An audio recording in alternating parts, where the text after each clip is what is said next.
Untuk penanya selanjutnya, saya persilahkan kepada Ibu Husnul Aini. Ya, terima atas kesempatannya, Dok.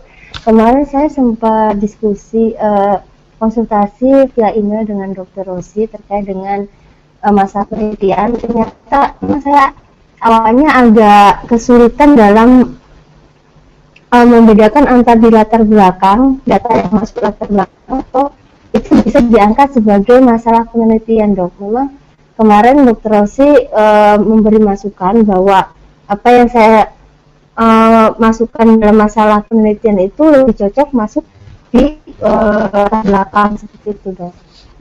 Nah, di sini yang ingin saya tanyakan adalah bagaimana cara membuat masalah penelitian yang baik dari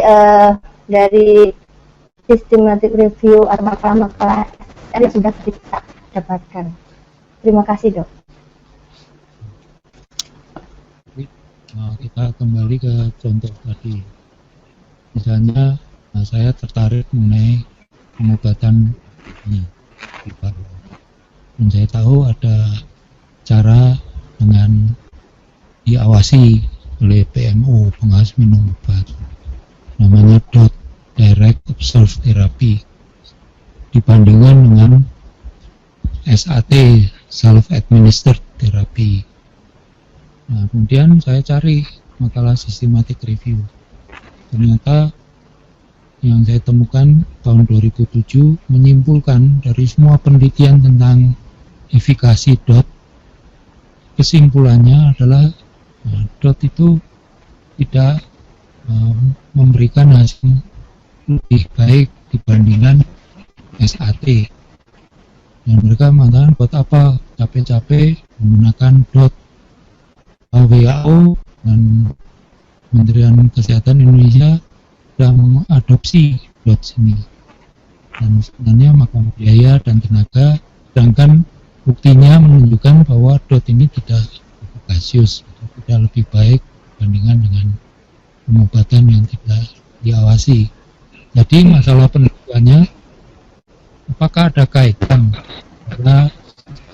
dengan ketaatan berobat?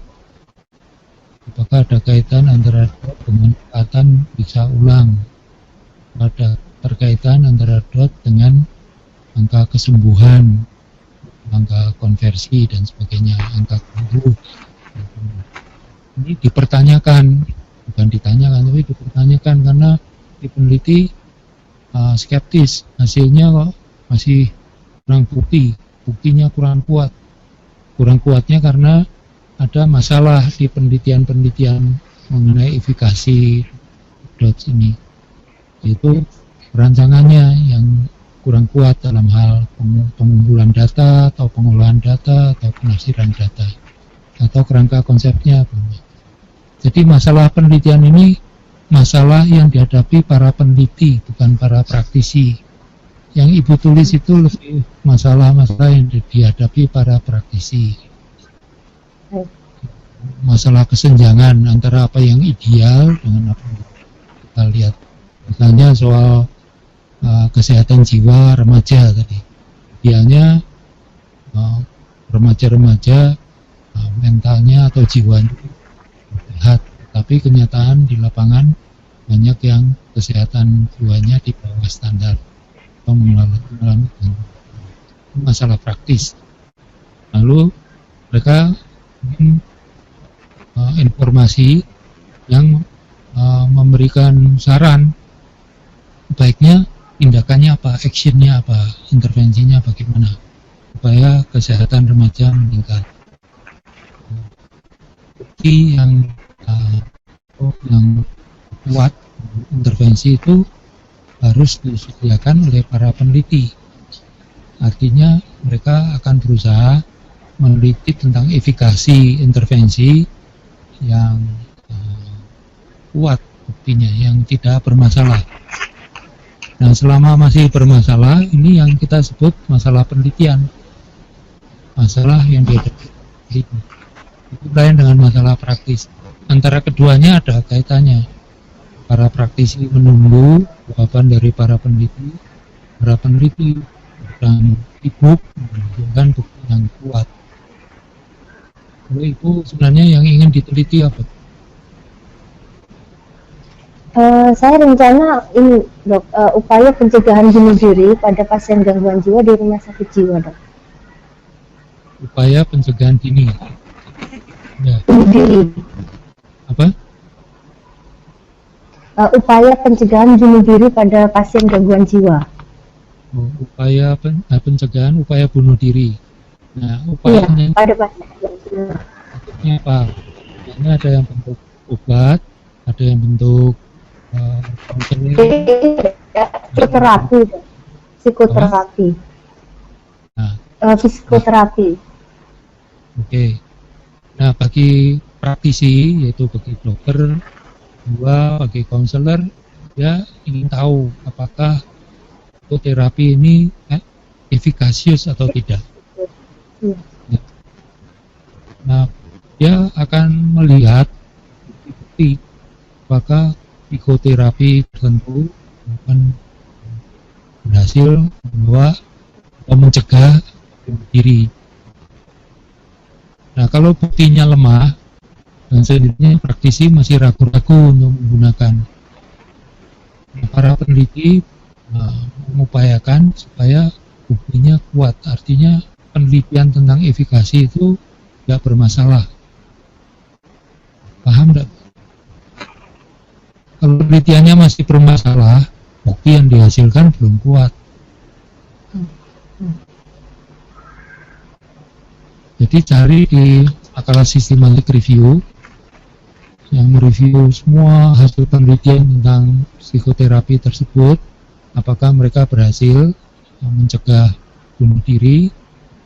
Kemudian setelah dianalisa ternyata teknik yang Ibu sebutkan tadi ternyata sudah beda jauh dengan teknik-teknik yang lain misalnya, atau menurunkan angka bunuh diri misalnya. Jadi buktinya belum ada, dan sendirinya dengan diadopsi sebagai praktek. Jadi Ibu sebagai peneliti sekarang akan berusaha untuk mencari intervensi yang efikasius dan memberikan bukti intervensi yang lebih unggul, yang diduga lebih unggul, berbukti akan mencegah bunuh diri pada orang-orang tertentu. Baik dok, terima kasih. Saya mulai ada gambaran dok terkait dengan cara pembuatan masalah penelitian ini. Dan nanti yang pernah saya baca di systematic review itu memang yang sering dikembangkan adalah cognitive behavior therapy untuk pencegahan bunuh diri gitu. Dan memang di situ ternyata di kesimpulannya yang salah satu saya baca itu masalah penelitiannya adalah ternyata itu sebenarnya kurang efektif gitu dengan hanya CBT gitu terapinya. Nah di sini saya emang benar-benar mengatakan bahwa psikoterapi yang akan dikembangkan bukan hanya meliputi kognitif dan behaviornya saja, tapi juga termasuk aspek kognitif dan behavior diintervensi, termasuk emosionalnya seperti itu dok, dengan pendekatan yang ke arah spiritual seperti itu dok. Jadi berarti ada makalah-makalah terkini setelah systematic review itu yang telah berusaha untuk meneliti tentang intervensi-intervensi yang lebih komprehensif ya, untuk mencegah bunuh diri. Nah, Ibu cari makalah-makalah ini, kemudian di critical appraisal mengenai apakah kesimpulan penelitiannya itu bisa diterima atau tidak. Kemudian di sintesis bab 2 menjadi rangka konsep Ibu dan hipotesis penelitian Ibu. Jadi setelah makalah systematic review ini terbitan tahun berapa? Itu yang terbaru ada saya dapat itu 2014, itu yang paling baru dok. 2014 berarti kan mereka mereview mungkin makalah penelitian empirik yang 2 tahun sebelumnya. 2012 misalnya. Nah, setelah Oke. 2012 ada peneliti-peneliti berikut yang berupaya untuk memperbaiki penelitian tentang daya guna intervensi-intervensi pencegahan bunuh diri. Itu yang kita lacak. Nah, melacaknya kan dengan mesin-mesin pencari yang paling sederhana, misalnya dengan Google Scholar, dengan open access journal dan sebagainya. Tapi kalau ibu puas ya dengan cara-cara seperti systematic review, itu nanti Bu Esti bisa bantu untuk melacak dengan mesin-mesin yang canggih, lalu saring, misalnya ibu batasi hanya penelitian-penelitian yang dilakukan di rumah sakit tertentu, di negara-negara tertentu, hanya yang dengan Inggris dan sebagainya.